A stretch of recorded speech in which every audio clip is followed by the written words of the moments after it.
Assalamualaikum warahmatullahi wabarakatuh. Alhamdulillahirabbil alamin.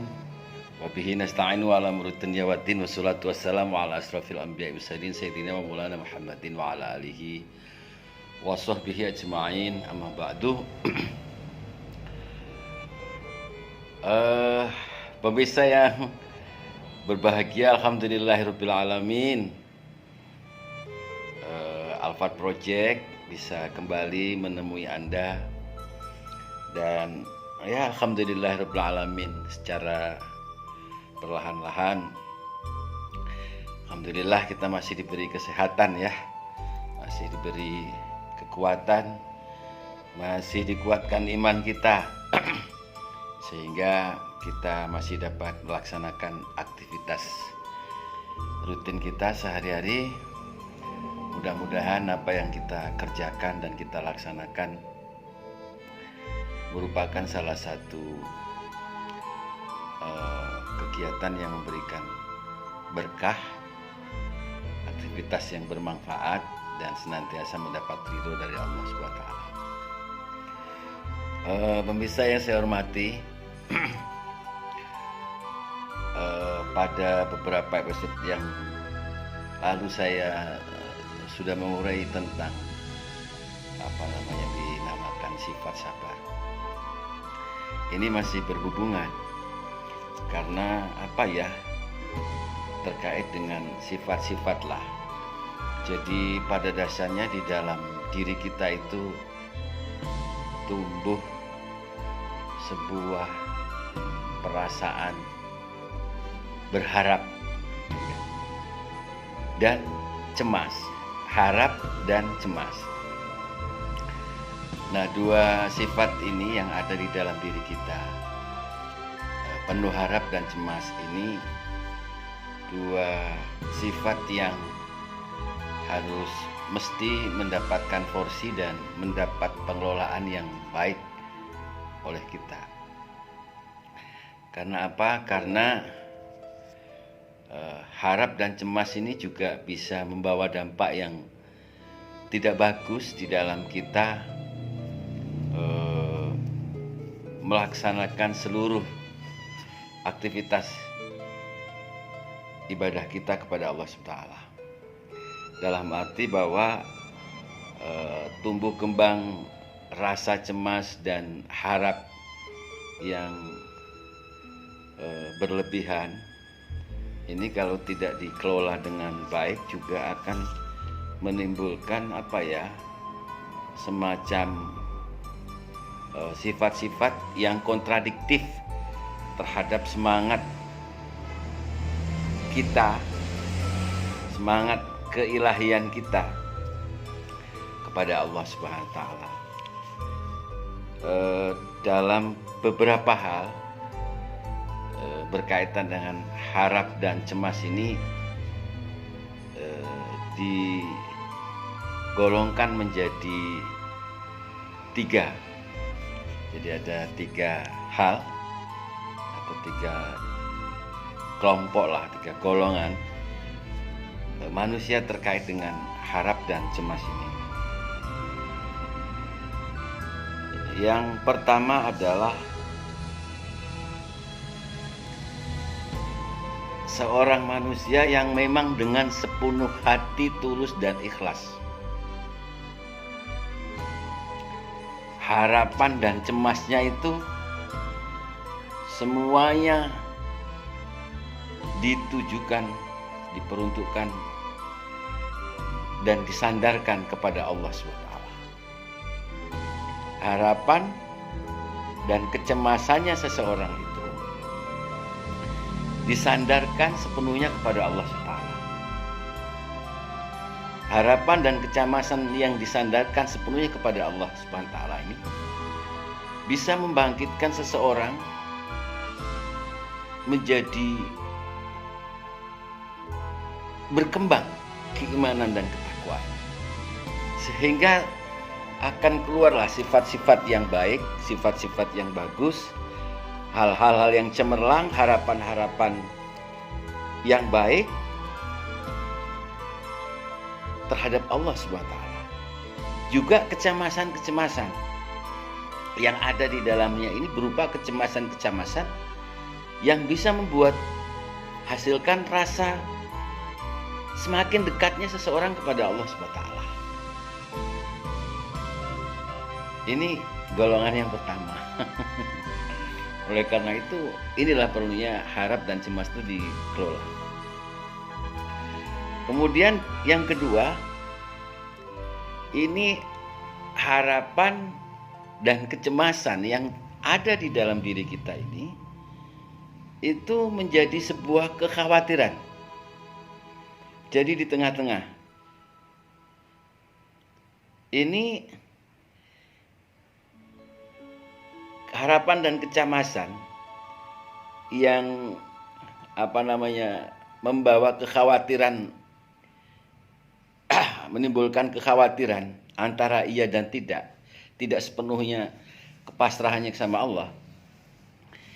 Ini bisa jadi menimbulkan sesuatu yang baik juga bisa buruk terhadap pertumbuhan dan perkembangan keimanan kita kepada Allah Subhanahu wa taala.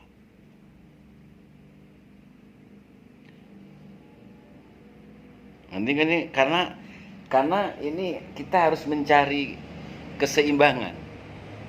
Mana yang seharusnya harapan yang bisa membawa disandarkan kepada Allah, kemudian kecemasannya juga demikian, sehingga bisa membawa kita kepada satu pendekatan yang lebih dekat kepada Allah SWT. Dan sebaliknya ada sisi lain yang bisa membawa sifat-sifat buruk, sifat-sifat suudzon, sifat-sifat kurang percaya diri, berputus asa. Boleh berputus asa. Ini yang kedua. Kemudian yang ketiga, harap dan cemas yang memang sudah sama sekali tidak disandarkan sama Allah dan tidak seperti yang kedua. Jadi ini memang sudah sudah dikuasai oleh hawa nafsu lah gitu, kira-kira gitu.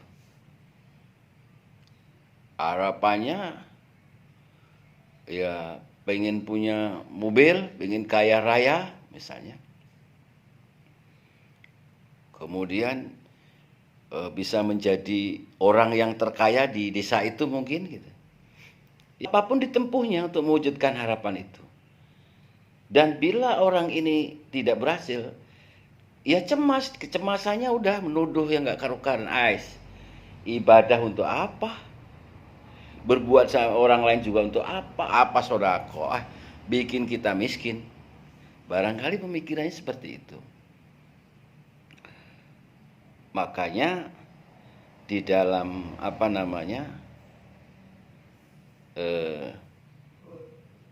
yang ketiga ini tidak sepatutnya lah. Ini sebenarnya terjadi di dalam diri kita. Pemirsa yang saya hormati, itu tiga hal yang perlu kita sadari. Sifat harap dan cemas yang terdapat di dalam diri kita itu sebaiknya seluruh harapan dan kecemasan kita itu memang disandarkan semata-mata kepada Allah Subhanahu wa taala. Kemudian untuk menjawab yang kedua tadi, yang sebagian disandarkan kepada Allah, sebagian tidak. Jadi di tengah-tengah gitu loh. Masih ada rasa kekhawatiran yang berlebihan. Nah, untuk menjawab ini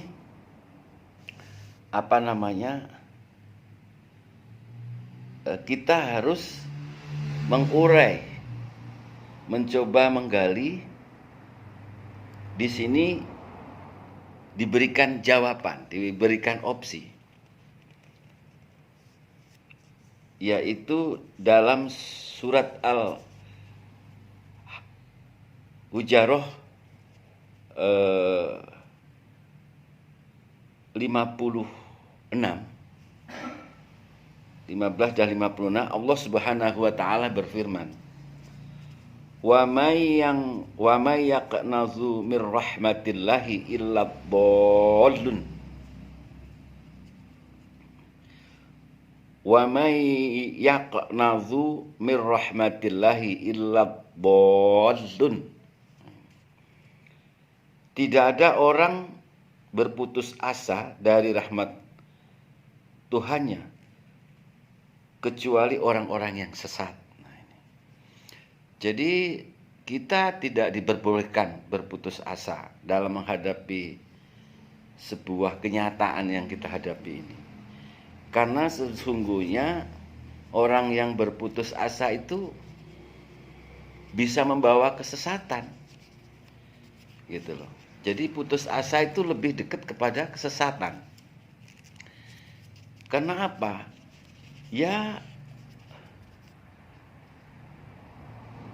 memiliki sebuah keinginan terhadap Allah Subhanahu wa taala.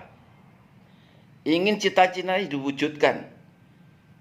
Kemudian tidak tercapai, lalu kita putus asa. Yang tadinya untuk apa saya sholat juga, doa juga, hasilnya juga nggak ada, untuk apa? Ini sebenarnya pemikiran-pemikiran yang tidak dibolehkan oleh Allah Subhanahu wa taala. Karena ini bisa menyesatkan. Nah, oleh karena itu, pemirsa yang saya hormati, jadi marilah kita jemput rahmat Allah itu. Rahmat Allah itu selalu ada dan hadir kepada kita yang bersandar kepada Allah SWT. Justru bersandarnya harapan kita dan kecemasan kita kepada Allah itu bisa menumbuhkan rahmat, bisa menumbuhkan semangat, sehingga apabila sebuah harapan yang kita citakan tidak terwujud, kita tidak masuk dalam perangkat berputus asa dari rahmat Allah Subhanahu wa taala itu. Nah, inilah pemirsa yang saya hormati. Mudah-mudahan apa yang kita impikan, yang kita harapkan dan kita inginkan terhadap sesuatu di dunia ini hendaklah selalu disandarkan kepada Allah Subhanahu wa taala. Harapan-harapan yang besar dan tinggi itu tidak apa-apa, lumrah-lumrah saja. Tetapi itu harus diwujudkan semata-mata karena Allah SWT. Ketika kita menghadapi sebuah masalah yang besar menimpa kita, ini sebaiknya masalah itu memang tidak perlu dipikir berat-berat. Ya biasa-biasa aja gitu.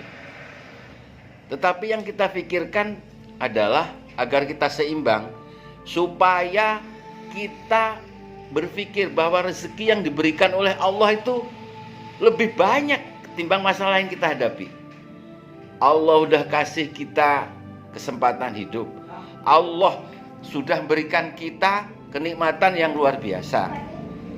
Jadi Allah sudah kasih semuanya kepada kita. Itu yang kita hitung, yang kita pikir. Sehingga masalah-masalah yang terjadi dalam kita tidak terlalu tidak menjadi beban gitu loh. Ya biasa-biasa aja gitu. Nah, mudah-mudahan dengan cara-cara seperti ini kita senantiasa akan memiliki semangat, sifat yang bisa memupuk kekokohan bahwa semata-mata rahmat Allah itu senantiasa ada dan kita jemput. Ini beberapa hal yang dapat saya sampaikan, mudah-mudahan berikan manfaat, dan saya berharap pemirsa semua, Anda semua senantiasa menjadi orang-orang yang bisa diwujudkan harapannya oleh Allah SWT dan berikan barokah kepada kita semua. Billahi taufiq wal hidayah. Assalamualaikum warahmatullahi wabarakatuh.